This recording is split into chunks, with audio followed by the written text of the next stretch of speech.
Bonjour Président. Bonjour.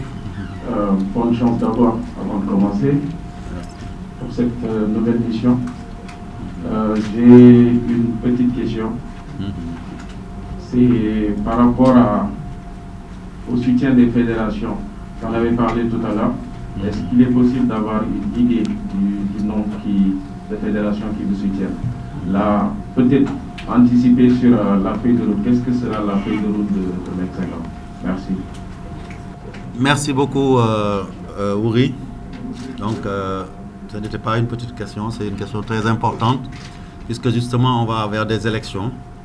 Et en ce qui concerne ma candidature, elle a eu un cheminement particulier, puisque justement, c'est vrai, c'est une expression de volonté propre très forte, mais c'est aussi la résultante des actes de confiance qui ont été posés par des collègues présidents, par des collègues membres du comité exécutif de la CAF, mais aussi par beaucoup d'acteurs. Donc, ce qui fait qu'aujourd'hui, c'est aussi convaincu d'avoir le soutien du monde du football, des dirigeants les plus influents, des fédérations, que je me suis dit qu'il est temps d'y aller.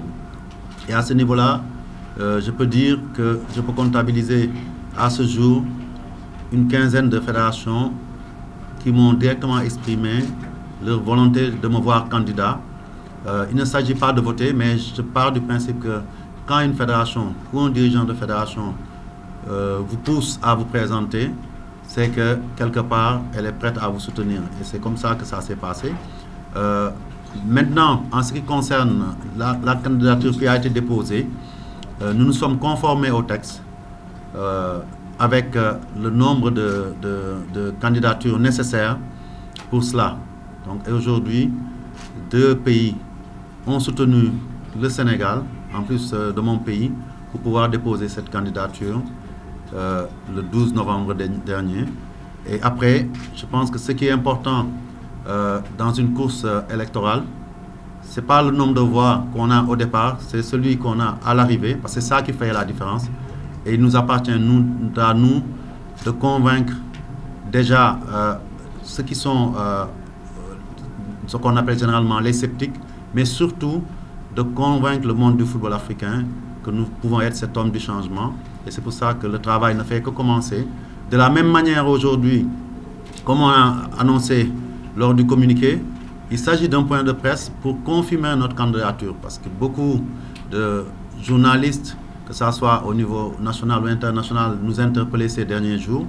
Et j'avais tenu à rester avec notre équipe nationale. Je pense que c'était la priorité de l'instant. Par la grâce de Dieu et le talent de notre équipe, de notre encadrement, nous avons pu obtenir cette qualification. Maintenant, l'autre défi est là et nous allons travailler de manière méticuleuse, de manière sereine, puisque c'est important pour nous, à concevoir le programme qui, nous en sommes sûrs, sera celui qui sera adopté par la grande majorité des fédérations d'Afrique, mais surtout, une fois mise en œuvre, permettra à la CAF de faire ce bond qualitatif que tout le monde attend, que ce soit les Africains comme le monde du football entier. Bonjour. Bonjour. Bonjour Odile. Bonne chance, on fait la barre de là-bas. Merci. Voilà. Président Senghor, si j'ai bonne mémoire, vous aviez dit auparavant que tant que Ahmad est candidat, vous n'allez pas déposer votre candidature. Entre-temps, qu'est-ce qui a changé? Merci beaucoup Odile. Effectivement, je confirme et réitère mes propos que j'ai eu à tenir à l'occasion d'un échange avec des membres de la presse sénégalaise qui m'avaient interrogé justement par rapport à cette nécessité de se présenter. Et j'avais expliqué que pour 3 raisons au moins, j'avais estimé que si le président Ahmad était candidat, je ne le serais pas. La première, et qui me tient à cœur, c'est la loyauté. Et j'avais dit qu'on ne peut pas être dans une équipe, travailler avec son président, qu'il nous écoute, qu'il nous associe, qu'il ait fait un mandat, qu'il veuille se représenter et qu'on se mette en face de lui. La deuxième raison, je pense qu'elle tient aussi à l'intérêt général, c'est le souci d'une certaine stabilité. Je pense qu'on s'en est rendu compte. Ces 4 dernières années ont été très difficiles. Il a fallu stabiliser la maison. Aujourd'hui que la CAF est en train de revenir au calme, si le président qui est en place, avec l'équipe en place, peuvent continuer, ça permettrait quelque part vraiment de réaliser le vœu de tous les Africains, puisqu'en réalité, ce n'est pas forcément la personne qui dirige l'instance qui compte, c'est l'équipe qui est derrière elle et surtout le travail qui est fait à l'intérieur. Et c'est pour ça que j'estime que ce point-là était important. La troisième, à mon avis, et qui tient à la deuxième aussi, c'est la continuité.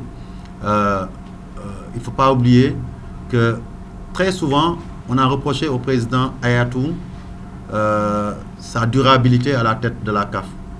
Mais aussi, on s'est rendu compte que c'est ainsi qu'il a pu faire des avancées à la CAF et il a pu réaliser beaucoup de choses pour la CAF.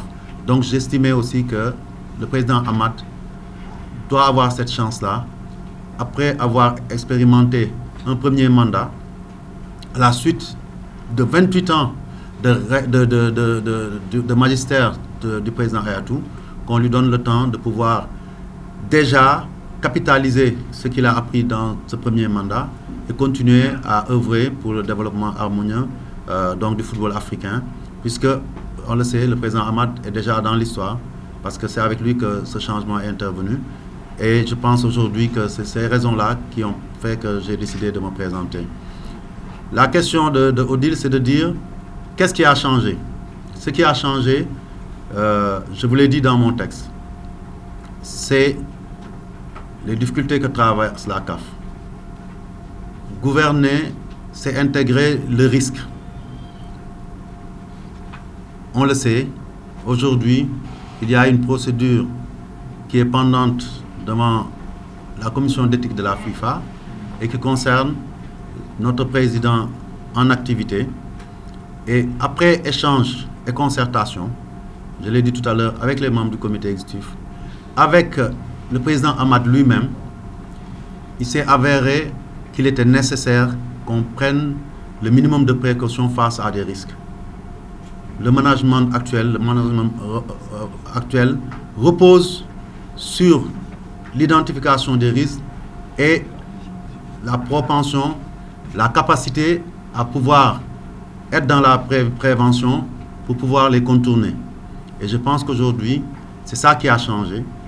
Et quand ce changement est intervenu dans l'esprit de tous les membres du comité exécutif, dans l'esprit de beaucoup d'acteurs, mais aussi dans l'esprit du président Hamad, des voix se sont élevées pour dire que nous pensons que dans cette situation, parmi les membres qui sont là, celui qui remplit, à notre avis, les conditions pour pouvoir aller à ces élections et les gagner, mais surtout assurer, parce qu'une chose est de gagner des élections, une autre aussi est de satisfaire les espoirs qui ont été placés dans votre élection. Et donc aujourd'hui, mes pairs ont considéré que j'étais l'homme de la situation, aussi bien pour gagner les élections que pour pouvoir continuer le redressement de la CAF qui est en cours et qui est loin d'être achevé, compte tenu de beaucoup de facteurs et de contingences. Bonjour. C'est pas pareil, journaliste à TFM. En fait, parmi les 5 candidats, il y a 3 de l'Afrique de l'Ouest. Est-ce que cela ne diminue pas vos voix, ne divise pas vos voix? Et en face, il y a un milliardaire sud-africain. Et la campagne demande beaucoup d'argent. Où est-ce que vous avez trouvé la source de votre financement? Merci beaucoup. Merci beaucoup, Pape Farah.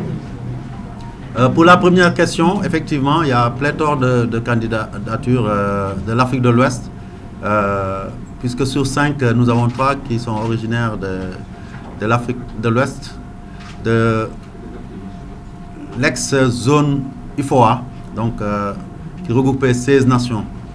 Donc, ces candidats, vous les connaissez, ils sont des voisins, je dirais même des frères pour certains. Si je citais par exemple Jacques Anouma, on sait qu'on a ensemble cheminé à des moments assez cruciaux de la vie de la CAF il y a quelques années. C'est notre aîné. Il était un peu en recul ces dernières années. il a décidé d'y aller. Et pratiquement, pour beaucoup de raisons qui sont liées à ce que j'ai dit tout à l'heure, l'incertitude, et il a dit d'ailleurs, j'ai suivi sa communication. L'autre, c'est un jeune frère. Un jeune frère avec qui j'ai partagé beaucoup de choses. Et il y a quelques jours, quand il était à Dakar pour le match, d'ailleurs, en parlant, on disait c'est extraordinaire parce que ce jeune frère-là, j'ai été mandaté, soit par la FIFA, soit par la CAF, à chacune de ces élections pour superviser ces élections. Et lui-même est venu à Dakar lors des dernières élections pour superviser la mienne. Donc vous voyez qu'aujourd'hui, c'est presque des frères qui sont avec moi dans cette élection. Ma perception de ces candidatures, c'est peut-être la réponse à un besoin. Depuis que la CAF est à CAF, certainement vous vous en rendrez compte, l'Afrique de l'Ouest, je dirais presque l'Afrique au sud du Sahara, n'a jamais eu à présider aux destinées de la CAF. Et je pense que c'est une des raisons qui font aujourd'hui qu'il y a cette envie de notre sous-région de pouvoir être porté à la tête de cette instance pour pouvoir montrer que la vitalité qu'on constate sur le terrain de notre sous-région, de nos équipes, et aussi être transcrit d'ailleurs aussi au niveau du management. Et que autant nous avons été performants dans les terrains, autant aujourd'hui nous pouvons transférer cette compétence au niveau du management de la CAF pour changer les choses. Donc aujourd'hui, c'est la lecture que j'en ai. Après, cette proximité que j'ai évoquée fait que nous ne sommes peut-être des adversaires sur une élection, nous ne sommes pas des ennemis, et qu'aujourd'hui, je peux vous dire que nous avons gardé le contact, on se parle. Parce que des élections aussi, c'est de la stratégie, il faut se parler. Et nous nous parlons. Je peux vous dire que quand Jacques Anouma a déposé son dossier, je fais partie de ceux parmi les premiers à lui avoir parlé. Et on a échangé en toute ouverture. Quant à Ahmed Yahya, nous avons partagé les mêmes réunions d'éminents membres de la CAF pour décider qui devait aller donc à l'élection. Donc, et il a choisi d'y aller, c'était son droit.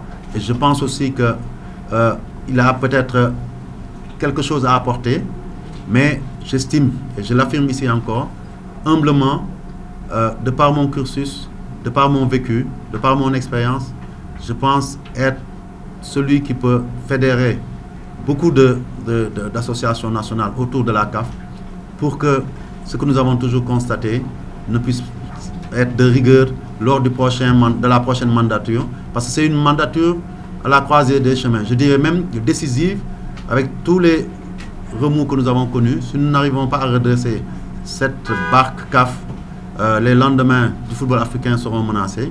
Et je me ferai fort de convaincre mes amis, mes frères, pour qu'ils se joignent à moi, pour qu'on puisse mener cette action. Et bien entendu, là par contre, tout à l'heure je dis humblement, mais sans fausse modestie, je pense que ce sera sous mon leadership. Ah, oui, bon, ça c'est vrai, il y a un candidat qui est un candidat donc, anglophone, Motsepe, qui est d'Afrique du Sud, que les gens connaissent plus par rapport donc à l'équipe de Mamelodi Sundowns d'Afrique du Sud, qu'il a sorti de l'anonymat pendant 2 ou 3 saisons pour le porter parmi les meilleurs en Afrique, en interclub. En dehors de cela, à ma connaissance, il n'a pas de grande expérience et de vécu du management au plus haut niveau des affaires du football. Et je pense que cette expérience est importante. Et c'est, je dirais, la candidature surprise de ces élections-là. Et je m'inquiète pour lui. Ça, je le dis ici. Parce que chaque fois qu'on fait référence à lui, on dit le milliardaire. Je m'inquiète pour lui. Et je pense que certainement ceux qui l'entourent verront à faire une communication qui lui permette d'enlever cet aspect-là.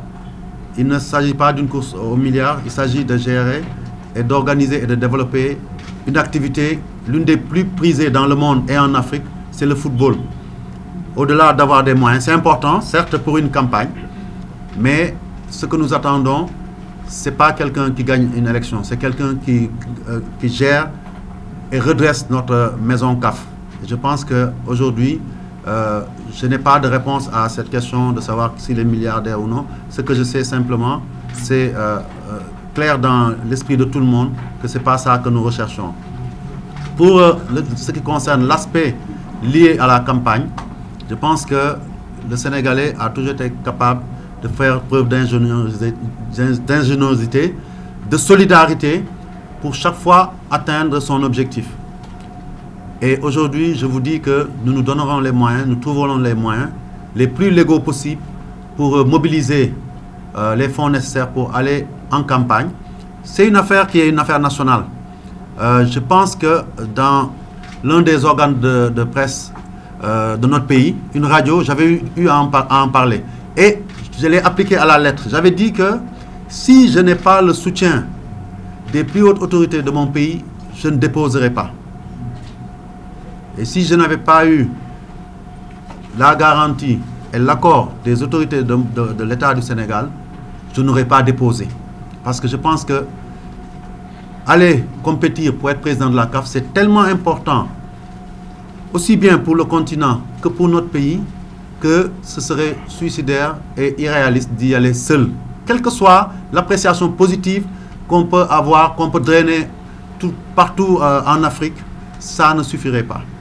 Aujourd'hui, ayant le soutien de mon pays, qui doit être d'abord un soutien institutionnel, parce qu'aujourd'hui, les campagnes électorales du football, comme par extraordinaire, le football est tellement important que ça concerne d'abord les États, avant même de concerner les acteurs, se gagne certainement dans les bureaux des fédérations, mais très certainement aussi dans les bureaux des chefs d'État, parce que c'est important de pouvoir passer des coups de fil.